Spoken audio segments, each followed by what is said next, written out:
मान लीजिए आज से ठीक 30 दिन बाद आपका बोर्ड का एग्ज़ाम है, अभी तक कोई तैयारी नहीं करी, लास्ट मोमेंट है, सिर्फ 1 महीना बचा है, तो कैसे तैयारी करें? मान लीजिए मैं आपकी जगह होती तो क्या करती? आज मैं आपको उसी चीज़ के बारे में बताना चाह रही हूँ, क्योंकि बहुत से ऐसे स्टूडेंट्स होते हैं जो साल भर ये सोचते हैं यार कर लेंगे कर लेंगे कर लेंगे, करते करते लास्ट में सिर्फ बचता है 1 महीना, वो भी जनवरी लास्ट। फरवरी में तो एग्ज़ाम स्टार्ट हो ही जाते हैं, है ना? तो अब 30 दिन है आपके पास मान लीजिए। अब हम किस तरह से स्टडी करें कि इन 30 दिनों के अंदर हम अच्छा स्कोर कर सकें? तो इसको मैंने कुछ पार्ट्स में डिवाइड किया है। जैसे पहला वीक है। फर्स्ट वीक के अंदर आपने 2 दिन के अंदर सिर्फ ये समझना है कि आपके क्या क्या टॉपिक्स रह गए या आपके कितने चैप्टर्स रह गए हैं। आपके 5 सब्जेक्ट हैं या 6 सब्जेक्ट हैं, उन 6 के अंदर आपके सिलेबस कितना पेंडिंग है। अगर कुछ भी नहीं किया तो आपने हर चैप्टर के सब इम्पॉर्टेंट टॉपिक्स को कवर करना है, देखना है कि ये इम्पॉर्टेंट है, क्योंकि कुछ ऐसे चैप्टर्स होते हैं, कुछ टॉपिक्स के अंदर बहुत इंपॉर्टेंट होते हैं, बाकी जो आपके एवरेज होते हैं। तो जो मोस्ट इम्पॉर्टेंट चैप्टर्स हैं और उनके टॉपिक्स हैं वो आपने लिस्ट में सबसे ऊपर रखने हैं, क्योंकि कुछ चैप्टर्स भी बहुत ज़्यादा इंपॉर्टेंट होते हैं एज पर द वेटेज, वो आपने ऊपर रखने हैं और उनके टॉपिक्स पे आपने साथ साथ लिख लेना है। यही चीज़ आपने सब सब्जेक्ट के साथ रखनी है पहले और दूसरे दिन। 3 से लेके 6 दिन जो पूरा वीक आपका कंप्लीट होगा 7 डेज तक, 6 to 7 डेज तक आपने वही टॉपिक्स पढ़ने हैं एज पर द वेटेज। अब आपने वेटेज के हिसाब से काम करना है, पूरे टॉपिक्स नहीं करने हैं, सिर्फ वेटेज के हिसाब से करना है। उसके अंदर कुछ ऐसे टॉपिक्स आएंगे जो आपको इजीली समझ में आ जाएंगे और कुछ ऐसे भी टॉपिक्स होते हैं जो आपको अच्छे से समझ में नहीं आएंगे। 1-2 बार रिकॉल करिए। अगर बिल्कुल भी नहीं आ रहे हैं तो मेरा सजेशन बेटा यही रहेगा, उन्हें छोड़ो और जो आपने ऑलरेडी अच्छे टॉपिक कर रखे उन्हें मजबूत कर लो, ताकि उसमें से एक भी क्वेश्चन आप ना छोड़ पाओ। ठीक है, 7 डेज तक आपने कर लिया। अब उसके बाद जब आपका नेक्स्ट वीक स्टार्ट होगा, उनके इम्पॉर्टेंट नोट्स बनाओ। एक रजिस्टर या कॉपी मेंटेन करो जिसके अंदर आपने उन टॉपिक से रिलेटेड नोट्स बनाने, ताकि जब हम लास्ट के 3 to 4 डेज में रिवीजन करेंगे तो आपके सामने चीज़ें एकदम से साफ हो। आपने अच्छे अपने शब्दों में टॉपिक्स को नोट बनाने हैं, किसी की कॉपी नहीं करनी है। आपने जो पढ़ा है वही आपने अपने शब्दों में उसको लिखना है। न्यूमेरिकल्स हैं तो न्यूमेरिकल्स आपने साथ में रखनी है, उनके फॉर्मूलाज एंड ड्राइव्स हैं वो आपने साथ में रखनी है। ठीक है, एज पर द सब्जेक्ट आप क्या पढ़ रहे हैं उस समय।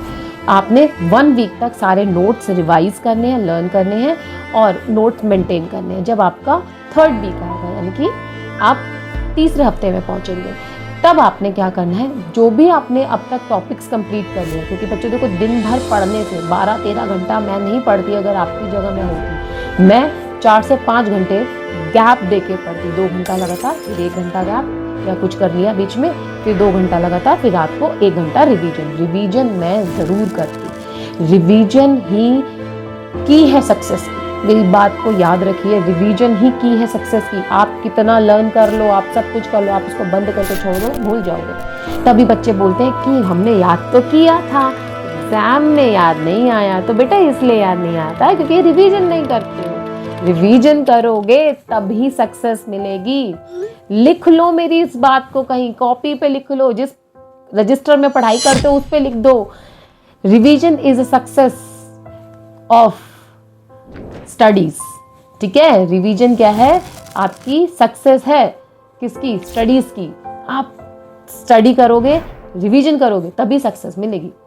सबसे ज़रूरी है बच्चों, रात में सोते समय एक बार सारे टॉपिक्स को रिवाइज ज़रूर करो। ये मेरा गुरु मंत्र है, हर बच्चे को मैं ये मंत्र देती हूँ। रात में जब भी सोने जाओगे, जो भी टॉपिक्स आपने पढ़े हैं 8, 10, 15, 20, उनको एक बार रिवाइज करो। सोते सोते सोचो कि हमने ये वाला टॉपिक पढ़ा था, मुझे इसके बारे में चीज़ें याद आ रही हैं, मीन्स कि वो आपको अच्छे से याद हो चुका है। नहीं आ रही तो अगले दिन सुबह उठो, देखो यार मुझे कहाँ पे प्रॉब्लम आई, मैं कहाँ पे कौन कौन सी चीज़ें भूल गया था, दोबारा से करो। ठीक है, तो रिवीजन बेटा बहुत ज़रूरी है करना। एक और चीज़, जब हम वीक 3rd के लास्ट में आएंगे तब आपने क्या करना है, अपने नोट्स कंप्लीट करने हैं, उन्हें लर्न करना है, जो भी फॉर्मूलाज हैं वो आपने लर्न करना है। इस जो 3rd वीक है वो पूरा आपका लर्निंग होना चाहिए, सब चीज़ें आपने लर्न कर दी। अब बढ़ते हैं अपने 4th वीक की तरफ, जब आपका लास्ट टाइम है, आने वाला एग्जाम सर पे ही है बिल्कुल।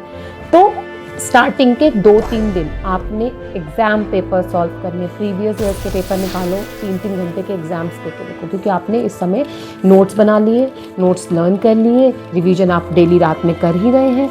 तो अब उसकी टेस्टिंग की बारी हो गई। जब हम कुछ प्रोजेक्ट बना लेते हैं तो उसको टेस्ट भी तो करते हैं ना।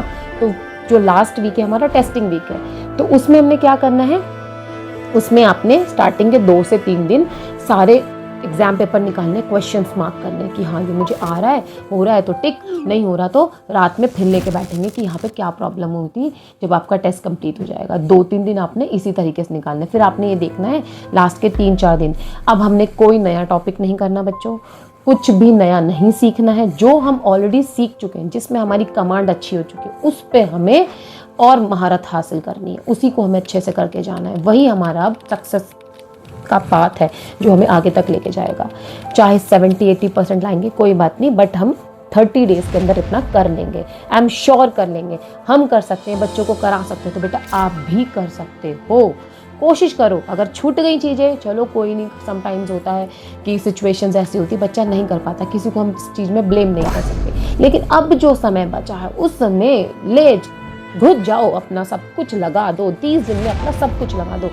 हो सकता है आप उन टॉपर्स से आगे निकल जाओ जो पूरे साल कंसिस्टेंटली स्टडी कर रहे थे। क्यों? क्योंकि लास्ट के 30 डेज आपने सब कुछ छोड़कर अपनी सिर्फ और सिर्फ स्टडी पे फोकस कर रखा है। तो लास्ट के 3 से 4 दिन ओनली रिवीजन, सिर्फ रिवीजन। मैं बार बार रिवीजन को ही इतना ज़्यादा फोकस नहीं देती हूँ।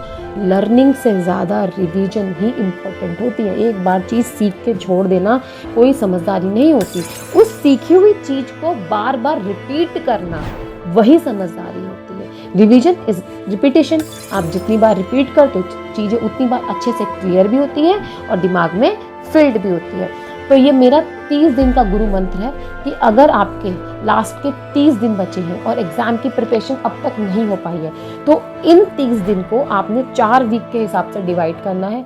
चारों वीक को मैंने आपको अच्छे से समझाया है, उसी हिसाब से आपने नोट्स प्रिपेयर करने हैं, अपनी रिवीजन डन करनी है, अपनी लर्निंग करनी है, अपने एग्ज़ाम पेपर सॉल्व करने हैं। और फिर आप मुझे यहाँ पे कमेंट में आके बताइएगा कि क्या ये गुरु मंत्र आपके लिए काम किया तो ज़रूर बताइएगा, ताकि दूसरे बच्चे भी इसको समझ के आगे बढ़े।